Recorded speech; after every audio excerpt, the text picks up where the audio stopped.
Stepping onto a football field or playing any sport for that matter has always come with some form of risk, but the full extent of that risk has only really become evident in recent years. With that knowledge, we've seen changes in how the game is played, but are they enough, or will there always be a risk? Obviously, it did happen, and it's scary, but I think the game is safer than it's ever been. That's a hard thing to say out loud, dealing with what we're dealing with. Texas Tech University Health Sciences Center El Paso sports medicine Dr. Colby Jenrich estimates there's still a concussion that comes out of almost every game, but he too agrees the game is safer now.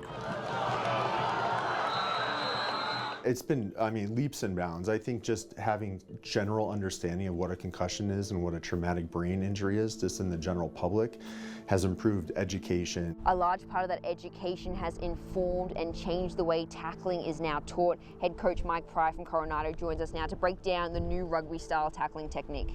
So in the olden days, the way we were taught to tackle was to get your foot across, hat across, screws up, and come across the ball carrier. With the new way, with the Atavist styling and the hop tackling, now you're going tracking the near hip, hip to hip, and your head is behind the tackler with your palms going down. So it's changed a lot in the last couple years.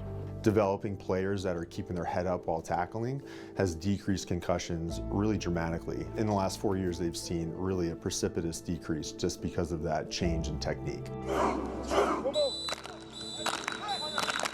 In Texas, it's mandatory that every high school coach be certified with the Atavist tackling technique, a company that prides itself on teaching the safest way to tackle. It's not to say that they don't know how to tackle, but just like with any other training, right? Like if you're going to be a lifeguard, you have to be CPR trained, and the list goes on, right? So tackling education for a football coach should be no different. It's something that Texas can hang their hat on because they're the first state, and as of now, the only state to kind of draw their line in the sand and say, hey, we're going to do something. Terrence Wheatley told me since 2019, head impacts across the state of Texas have gone down by over 10%, and he says they've also seen a decrease in concussions. Let's take a look back at the data from Coronado High School. In the season prior to Atavist being required, the program saw 9 concussions.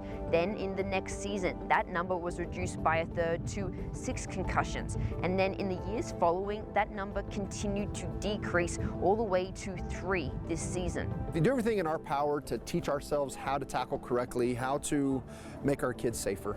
While Atavist is not being used by Las Cruces Public Schools, Coach Castile told me since he started coaching in Las Cruces, he's been certified in heads-up tackling, which teaches a similar tackling technique to Atavist. There's no doubt the game has taken leaps and bounds in becoming safer. But even with an emphasis on education, keeping your head out of tackles, and the new technology like Guardian caps, there are still areas of the game that pose severe risks. And Abe's death is proof of that. Obviously you can't wear them in games either, but is that something you wish you'd had last season? No.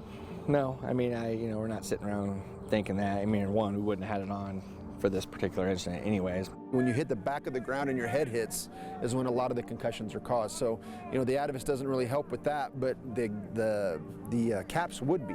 It's really hard to prove, something wouldn't have happened, right? Or would happen without it. But we know we can reduce impact. Unfortunately, there's no holy grail in preventing concussion. These are big players that are having a huge contact, and head injuries are probably going to be, unfortunately, part of that forever. But creating more understanding of how these brain injuries occur and then protecting them using better techniques, I think, is what's really going to improve the sport. Is there anything that, that you wish you could go back and do differently or change? As far as Abe, probably not. Just, I'd love to tell him I love him. I'd love to just give him a hug and tell him how much he means to us. But, as far as from a fundamental standpoint and what we were doing, no. But I just miss him a lot. Abe's passing is a loss that will always be felt by this community. But the hope is that with education and new technology, it's a loss that will never have to be felt again. For now, reporting from Las Cruces, Rachel Phillips, ABC 7.